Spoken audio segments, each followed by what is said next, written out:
Hello guys, welcome back to my YouTube channel dream nursing. आज हम पढ़ेंगे head injury क्या होती है, फिर ब्रेन इंजरी या फिर स्कल इंजरी। ठीक है, जो थर्ड ईयर का बीएससी नर्सिंग थर्ड ईयर का एमएसएन का टॉपिक है। स्टार्ट करते हैं वीडियो को।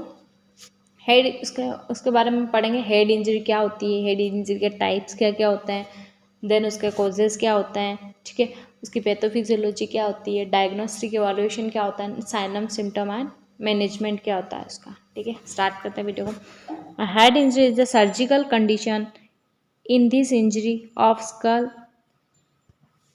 क्या होती है, head injury is the surgical condition in this injury of the school that damage the outer part of the brain and brain. क्या होता है हेड इंजरी कि head injury is a surgical condition. ये एक तरह की क्या है, सर्जिकल कंडीशन है।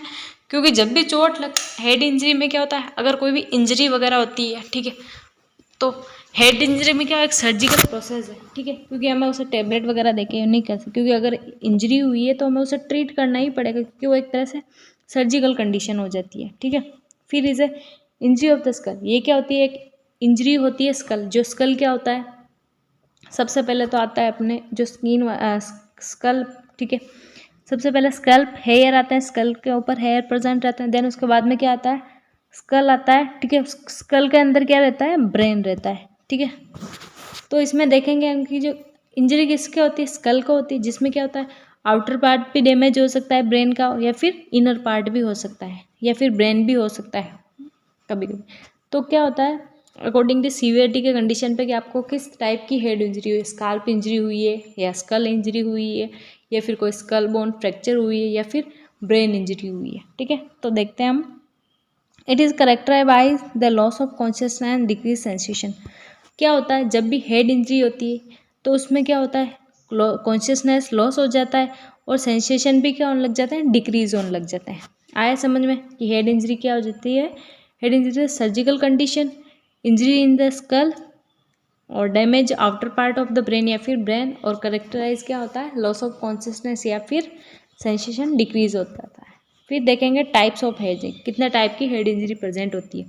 फर्स्ट, अकॉर्डिंग टू पार्ट के अकॉर्डिंग देखें तो स्काल्प इंजरी हो गई, स्कल इंजरी या फिर ब्रेन इंजरी। ठीक है, कितने टाइप होते हैं, skull injury, scalp injury, skull injury and brain injury. Scalp में क्या होता है, injury to the outer part of the skull. मतलब क्या होता है, जैसे ये स्कल है, ठीक है, इसके अंदर ये ब्रेन है, ठीक है, तो ये स्काल्प क्या होता है, जो हेयर वाला पोर्शन होता है, इस पर क्या होने लग जाता है, कोई भी अगर इंजरी हो जाती है आउटर पार्ट पे, जैसे स्कल के आउटर पार्ट क्या होगा, स्काल्प, तो उसमें जो स्किन रहती है ना, उसमें अगर कोई भी इंजरी होती है तो उसे बोलेंगे हम स्काल्प इंजरी।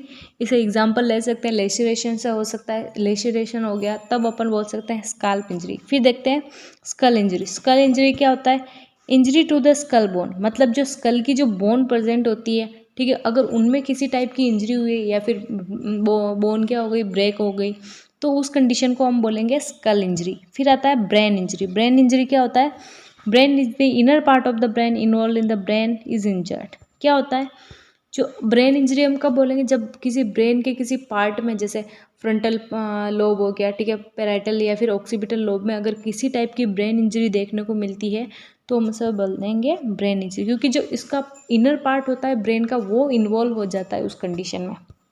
ठीक है, फिर हम देखेंगे अकॉर्डिंग टू सीवियरिटी के बेस पे इंजरी कौन कौन सी होती है। ओपन, ठीक है, ओपन और क्लोज के कंडीशन में। क्लोज क्या होता है, एक तो ओपन मतलब एक तो अपने को बाहर दिख रही है उसका बहुत, जो उसका है वो ओपन हो गया है, ठीक है, अंदर तो हो सकता है, बाहर तो अब अपने को लग नहीं रही है, मतलब ऐसा है कि कहीं कहीं पे भी अगर गाड़ी वगैरह जा रही है तो क्या होता है, एकदम से अपना बोनेट पे क्या हो जाता है, अपना जो सीट टकरा जाता है, तो उस टाइम तो अपने को फील नहीं होता है। बाहर से तो बिल्कुल भी कहीं भी ब्रेक नहीं हुई है स्किन, कहीं भी इंजरी, कहीं भी ब्लड नहीं आ रहा, पर हो सकता है इनर इंजरी हो गई हो, तो उस कंडीशन में इसको सीवियरिटी के अकॉर्डिंग क्लासिफाइड किया। फर्स्ट देखेंगे ओपन इंजरी, देन देखेंगे क्लोज इंजरी। ठीक है, ओपन इंजरी में कौन कौन से आते हैं, लीनियर इंजरी हो गई, कंपाउंड इंजरी हो गई, डिप्रेस या फिर लेसरेशन। ठीक है, वन बाय वन देखेंगे इनको। ठीक है, लीनियर में तो क्या होता है, ये मोस्टली बच्चों में होता है, क्योंकि लीनियर में क्या होता है, एक स्ट्रेट लाइन का फ्रैक्चर देखने को मिलता है, और कंपाउंड में क्या होता है, एक तरह से हार्ड सरफेस पे अगर टकराता है। फिर या डिप्रेस कब बोलेंगे हम, कि कोई भी इंजरी हुई, जैसे ये हो गया ब्रेन, ठीक है, ब्रेन में क्या होगा, जैसे अगर कहीं इंजरी हो गई तो हो सकता है कि ये क्या जो अंदर जो ब्रेन के पार्ट्स हैं, ठीक है, उनको क्या कर सकता है, वो डिप्रेस करते हैं, या फिर कहीं हथौड़ा वगैरह से लग गई है, किसी भी लग गई अगर दीवार के, तो हो सकता है वो अंदर क्या होने लग जाए, डिप्रेस। क्योंकि जो एक ऑर्गन जो जैसे ये मान सकते हैं अपन, ये हो गया, ठीक है, तो अगर यहाँ पे अगर हमें चोट लगेगी इस पे, ठीक है, तो हो सकता है जो अंदर के पार्ट ये क्या होने लग जाए, डिप्रेस होने लग जाएंगे। जो अंदर को पार्ट पे क्या करने लग जाएगा, डिप्रेस हो जाएगा, फिर उसे बोलेंगे डिप्रेस इंजरी। देन आता है लेसरेशन। लेसरेशन का मैंने स्काल्प इंजरी में बताया था कि अगर कोई भी सुपरफिशली क्या होने लग जाए, थोड़ा घिसा जाए या कहीं लग जाता है ना, अपन चलते चलते ही गिर जाते हैं, तो उस टाइम पे क्या होने लग जाता है, थोड़ा हल्के से स्काल्प से ब्लीडिंग होने लग जाती है, तो उसको हम बोलेंगे लेसरेशन। थोड़ा जैसे नहीं बोलते हैं छिल जाता है अपन कहीं फर्श वगैरह पे गिर जाते तो, ठीक है। उसके बाद हम देखेंगे क्लोज इंजरी, जिसमें फर्स्ट आता है कंफ्यूजन, कंट्यूजन, इंट्राक्रैनियल हैमरेज, ठीक है। कंफ्यूजन ये क्या होता है, एक तरह से temporary loss of the neurological function, no structural damage, lasting for a few second और फ्यू मिनट। इसमें क्या होता है, jarring of the brain also known as a confusion, it is a mild. मतलब क्या होता है कंफ्यूजन, सबसे पहले तो ये क्या होती है, कंफ्यूजन माइल्ड होती है, माइल्ड इंजरी होती है, ठीक है, ब्रेन की जो इनर मतलब क्लोज इंजरी के अंदर आती है कि ये माइल्ड होती है, टेम्परेरी। इसमें क्या होता है, जो न्यूरोलॉजिकल फंक्शन है, जैसे क्या होता है उसको एकदम से उसको दिखना बंद हो जाएगा, ठीक है, एकदम से उसको मतलब एकदम से अजीब सा उसको चक्कर आने जैसा हो लग जाएगा, ठीक है, कुछ दिखेगा नहीं उसको, तो एकदम से क्या होता है उसको जो न्यूरोलॉजिकल फंक्शन है तो वो क्या होने लग जाएंगे, टेम्परेली लॉस हो जाएंगे। ऐसा नहीं होगा कि बिल्कुल कि परमानेंट लॉस हो गया, हाँ लगी थोड़ी देर तो उसको देखेगा नहीं, उसको चक्कर आ जाएंगे, ठीक है, तो उसकी क्या हो गया, जो न्यूरोलॉजिकल फंक्शन था वो टेम्परेरी लॉस हुआ है, ठीक है। और इसमें सेकंड क्या होता है, नो स्ट्रक्चरल डैमेज। मतलब क्या होता है, लास्टिंग फॉर फ्यू, मतलब जैसे एकदम से अपन देखते हैं कि कहीं से भी अपन गाड़ी चला एकदम ब्रेक लगाते हैं, जैसे गाड़ी कार का में बोनट पे क्या होता है, सीट टकराता है तो एकदम से अपने को कुछ भी दिखता नहीं, आगे अंधेरा हो जाता है, तो ऐसा होता है कि थोड़ी देर के टेम्परेरी होता है, ठीक है, माइनर इंजरी में, तो उसमें क्या हो टेम्परेरी हो जाता है और फ्यू सेकंड के बाद हमारा क्या हो जाता है कि भाई हमें दिखने लग जाता है, ठीक है, और कोई भी स्ट्रक्चर डैमेज नहीं होता है, ठीक है, ठीक है। फिर देखेंगे jarring of the brain is called, मतलब क्या हो जाता है, जेरिंग मतलब थोड़ा हिल जाना, अपने ब्रेन क्या एकदम से अगर ब्रेक लगाएंगे तो ब्रेन के अंदर क्या एक तरह से जेरिंग जैसी कंडीशन है, मतलब हिलने एकदम से अपन देखते नहीं कि अपना सिर हिल जाता, अंदर से हिलने लग जाता है, ऐसा ऐसी कंडीशन आ जाती है, ठीक है, उसको हम बोलेंगे माइल्ड होती है कंट्यूजन। फिर हम देखेंगे कंट्यूजन। कंट्यूजन में क्या होता है, वो तो माइल्ड होती है, टेम्परेरी होता है उसका न्यूरोलॉजिकल फंक्शन लॉस, पर ये क्या होता है कंट्यूजन जो होता है सेकंड ब्रेन इंजरी, ये क्या बहुत सीवियर की कंडीशन में होती है, सीवियर होती है, ठीक है। तो अब देखेंगे इसमें it is a more severe and brain is bruised which possible the superficial haemorrhage unconscious for the few minute second to few minute, ठीक है।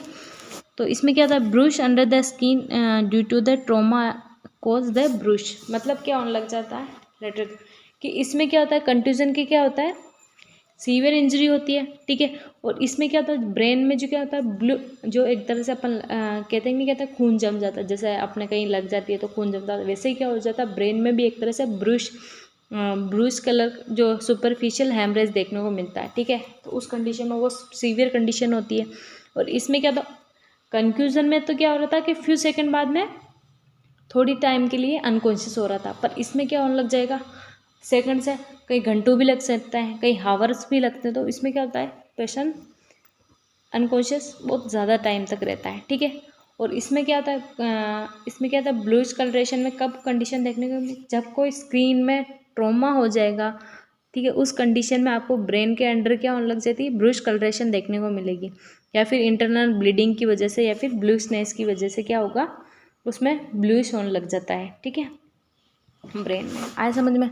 अब देखते हैं थर्ड एंड लास्ट टाइप्स है इसका इंट्राक्रैनियल हैमरेज। इसमें क्या होता है it is a bleeding between the brain tissue and the skull और in the brain tissue the itself can cause a brain damage, it may be life threatening, epidural subdural. इसमें क्या होता है कि जो भी इंट्राक्रैनियल मतलब क्या होता है जो क्रेनियम बोन होती है उसमें क्रेनियम तो उसके नीचे, ठीक है, तो उसमें क्या होने लग जाएगा ब्लीडिंग होने लग जाए। हेमरेज क्या मीन्स क्या होता है, ब्लीडिंग, वहाँ पे कंटिन्यू ब्लीडिंग होती रहती है। तो उसमें आती है कि जब bleeding between the brain tissue and the skull, मतलब क्या होता है, मैंने क्या बताया था, ठीक है, कि ब्रेन होता है, उसके ऊपर स्कल रहता है, फिर क्रेनियम बोन रहती है, उसके बाद में क्या आता है, स्काल्प आता है। तो इसमें क्या होने लग जाता है, इस कंडीशन, मैं राइट थोड़ा बताती हूँ, ये तो क्या हो गया, ठीक है, ब्रेन, ये क्या हो गया, स्कल, ठीक है, ये क्या होगा, क्रेनियम, क्रेनियम, उसके बाद में क्या आता है,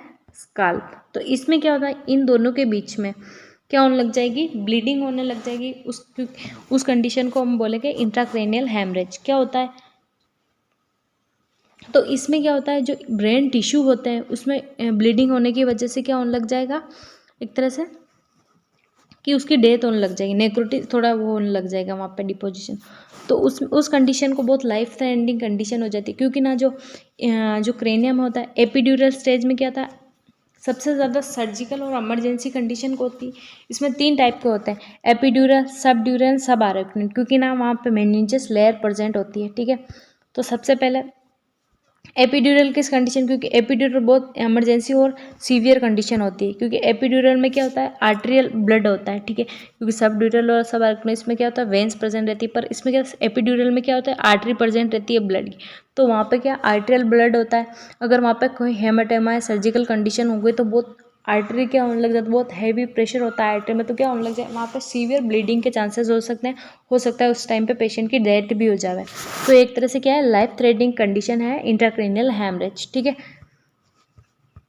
इसमें डायग्राम के थ्रू बता रखा है कि क्या होता है।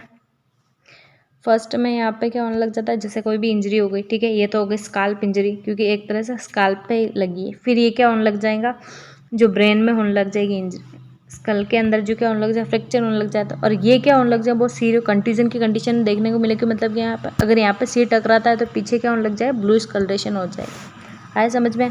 अब देखेंगे इसके हेड इंजरी के क्या क्या कॉजेज हैं। हेड इंजरी सबसे पहले ट्रोमा की हो सकता है, RTA means road traffic accident में हो सकता है head injury, motor vehicle accident हो गया तो उसमें भी हो सकता है, फिर कोई फॉलिंग की कंडीशन हो गई तो उसमें भी हो सकता है हेड इंजरी हो जाए। अब इसके देखते हैं साइनम सिम्टम या फिर क्लिनिकल मैनिफेस्टेशन। सबसे पहले क्या होगा, पेशेंट क्या होने लग जाए, अगर कहीं पे पेशेंट एक्सीडेंट वगैरह हुआ तो सबसे पहले क्या हो सकता है, बहुत सीवियर कंडीशन में एक्सीडेंट हुआ तो सबसे पहले पेशेंट अनकॉन्शियस हो जाएगा, मतलब लॉस ऑफ कॉन्शियसनेस, ठीक है, डिक्रीज हो जाएगा उसका।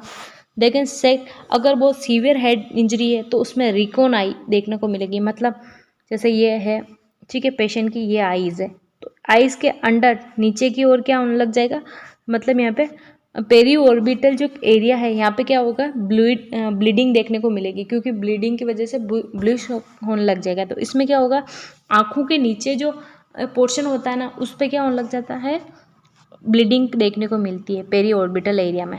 फिर बैटल साइंस इंपॉर्टेंट साइन होता है, जो एम्स में बहुत ज़्यादा पूछे जाते हैं कि रिकोनाई कौन से कि क्या है, और बेटल साइन कौन सी स्टेट में होता है। फिर तो इसमें देखेंगे बेटल साइन क्या होता है, battle sign is a back side of the ear, इसमें ब्लैकिश होने लग जाता है, मतलब जो ये इस डायग्राम में देख सकते हैं आप, ये डायग्राम है, ठीक है, इसमें भी क्या होने लग जाए, ईयर के पीछे जो मेस्टोइड प्रोसेस है उसमें क्या होने लग जाएगा, मेस्टोइड बोन के या फिर ईयर के बैक साइड में क्या होने लग जाए, ब्लैक कलर देखने को मिलता है, क्योंकि वहाँ पे ब्लीडिंग हो जाती है तो उसकी वजह से। फिर राइनोरिया, राइनोरिया क्या होता है कि नोज से कोई भी टाइप का सिक्रेशन हो गया तो उसे हम बोलेंगे नाइजिया, क्योंकि अगर हेड इंजरी होगी, सीवियर हेड इंजरी की कंडीशन में क्या होता है, जो सीएसएफ होता है, सेरिब्रो स्पाइनल फ्लूइड, वो क्या होने लग जाता है, लीकेज होने लग जाता है। फिर तो हो सकता है वो नोज से भी निकल जाए, क्योंकि ऐसे बोलते हैं अपन, नोज से ब्लीडिंग हो गई, कोई पेशेंट हुआ वो नाक से ब्लीडिंग हुई, किसी पेशेंट के अगर ईयर से ब्लीडिंग हो जाती है तो उस कंडीशन, बहुत सीवियर कंडीशन में ये चीज़ देखने को मिलती है। नोज से ब्लीडिंग राइनोरिया, ईयर से ब्लीडिंग ओटोरिया, ठीक है। फिर उसमें अगर सीवियर हेड इंजरी हुई तो उस पेशेंट में सीजर भी देखने को मिल सकते हैं, ठीक है। नोजिया वोमिटिंग देखने को मिलेगी, हेडेक देखने को मिलेगा, प्रॉब्लम विथ, क्योंकि न्यूरोलॉजिकल डेफिशिएंट हो रहा है तो उसको हो सकता है बोलने में भी दिक्कत हो, डिजीनेस और लॉस ऑफ बैलेंस, मतलब क्या होगा, क्योंकि अगर पेशेंट में क्या होगा, ईयर से वगैरह कहीं हो जाए तो उसमें लॉस ऑफ बैलेंस भी देखने को मिलेगा, फैटिक रहेगा पेशेंट, ब्लड विजन, मतलब क्या हो सकता है ऑक्सीपिटल एरिया में कहीं लग गई हो तो जो ब्लड विजन भी देखने को मिलेगा। रिंगिंग इन ईयर, क्योंकि ईयर में एकदम से घंटू जैसी आवाज़ आएगी, ठीक है। और फिर आएगा फीलिंग डिप्रेस एंड एंजियस, क्योंकि न्यूरोलॉजिकल डेफिशिएट की वजह से या फिर हेड इंजरी की वजह से क्या होने लग जाए, वो डिप्रेस रहेगा और एंजियस रहेगा। और मेमोरी और कंसंट्रेशन प्रॉब्लम भी रहेगी, क्योंकि हेड इंजरी हुई है पेशेंट को, ठीक है। फिर डायग्नोस्टिक इवैल्यूएशन में क्या करेंगे, सबसे पहले हिस्ट्री कलेक्शन करेंगे, फिजिकल एग्जामिनेशन करेंगे, इंस्पेक्शन, पाल्पेशन, परकशन और ऑस्कल्टेशन से अपन पता लगाएंगे कि कहाँ कहाँ क्या क्या इंजरी हुई, ठीक है। फिर सीटी स्कैन करेंगे, एमआरआई और इलेक्ट्रोइंसेफेलोग्राफी, मतलब क्या होने लग जाएगा, सीजर की एक्टिविटी का पता लगाने के लिए इलेक्ट्रोइंसेफेलोग्राफी करेंगे। एमआरआई और सीटी स्कैन से पता चल जाएगा कि ब्रेन में इनर पार्ट में कितना डैमेज हुआ है, ठीक है। फिर देखते हैं होलोसाइन, अगर कहीं सीएसएफ में क्या हो रहा है कि मतलब क्या होने लग जाएगा, अगर सीएसएफ एग्जामिनेशन के लिए अपन होलोसाइन देखते हैं, क्योंकि इसमें क्या होता है, जैसे एक अपन कोई भी ब्लड वगैरह लेंगे, ठीक है, उसमें अगर कोई पीस वगैरह में जैसे गोज पीस हो गया तो उस पर लेंगे तो क्या होने लगा, अगर उसका सीएसएफ है तो उसकी जगह पे क्या होना, साइड पे रेड रेड या फिर येलो येलो देखने को मिलेगा, तो वो हो जाता है, हो सकता है अपन मान सकते हैं कि सीएसएफ। पर ये क्या, होलोसाइन एक तरह से कन्फर्मेटरी टेस्ट नहीं है। सीएसएफ का कन्फर्मेटरी टेस्ट कौन सा है, बीटा ट्रांसफेरिन टेस्ट है, जो कन्फर्मेटरी टेस्ट होता है सीएसएफ के लिए, क्योंकि इसमें बीटा ट्रांसफेरिन में क्या होता है, केमिकल प्रेजेंट होता है, ठीक है। तब अपन इजीली फाइंड आउट कर पाते हैं कि जो सीएसएफ प्रेजेंट रहता है कि नहीं रहता है सीएस, ठीक है। फिर अपन पैथोफिजियोलॉजी देखते हैं, due to the aetiological factor, injury हो जाती है ब्रेन के किसी पार्ट को, तो उसकी वजह से क्या देखने को मिलेगा, आईसीपी इंट्राक्रेनियल जो प्रेशर है वो इंक्रीज देखने को मिला है। तो ये माइनर से छोटी सी पैथोफिजियोलॉजी है, इजीली समझ में आ जाएगी। फिर इसमें मेडिकल मैनेजमेंट देखते हैं, तो मेडिकल और सर्जिकल, क्योंकि मेडिकल मैनेजमेंट में तो अगर आईसीपी बढ़ा हुआ तो उसे कंट्रोल कर सकते हैं, ठीक है। कोई इन्फ्लामेशन हो रहा तो उसे कंट्रोल कर सकते हैं, पर अगर बहुत सीवियर हेड इंजरी हो गई, स्कल ब्रेन हो गया, स्कल फ्रैक्चर हो गया, ठीक है, या फिर ब्रेन इंजरी होगी, तो उस कंडीशन में अगर हेमेटोमा प्रेजेंट है वहाँ पे, तो हमें सक्शन आउट करने की ज़रूरत, सर्जिकल कंडीशन करने की ज़रूरत पड़ेगी। ऐसा तो है नहीं कि मेडिकल मैनेजमेंट से हेड इंजरी का पेशेंट ट्रीट हो जाएगा। तो इसमें देते हैं अपन क्या, कौन कौन सी मेडिकेशन देते हैं, मैनिटोल, ऑस्मेटिक डायूरेटिक देंगे अगर वहाँ पे क्या होगा, सीएसएफ का प्रेशर इंक्रीज हो रहा है, या फिर एंटी इन्फ्लामेटरी, क्योंकि ब्रेन में अगर इन्फ्लामेशन की प्रोसेस हो रही है तो हम उसे एंटी इन्फ्लामेटरी ड्रग्स देंगे, एनाल्जेसिक ड्रग्स देंगे और कॉर्टिकोस्टेरॉइड देंगे ताकि इन्फ्लामेशन डिक्रीज हो। और मैनिटोल किस कंडीशन में देते हैं, जब पेशेंट का आईसीपी इंक्रीज हो रहा होता है तब मैनिटोल देते हैं। फिर आता है क्रेनियोटोमी, क्रेनियोटोमी में क्या होता है, एक माइनर सी कट लगा जाता है, ठीक है। टोमी मीन्स क्या होता है, रिपेयरमेंट, क्योंकि एक्टोमी होता है मतलब उसको बाहर निकालना, और टोमी मतलब रिपेयरमेंट, मतलब अगर कहीं हेमेटोमा प्रेजेंट है तो हमें उसे क्या करेंगे, सक्शन के थ्रू हम क्या कर पाएंगे, उसे बाहर निकाल देंगे। ये होता है क्रेनियोटोमी। आई होप आपको हेड इंजरी समझ में आया होगा, ठीक है। ये था मेरा आज का टॉपिक, हेड इंजरी, ठीक है। अगर वीडियो अच्छा लगा हो तो प्लीज़ लाइक करें, share and subscribe. Thank you for watching.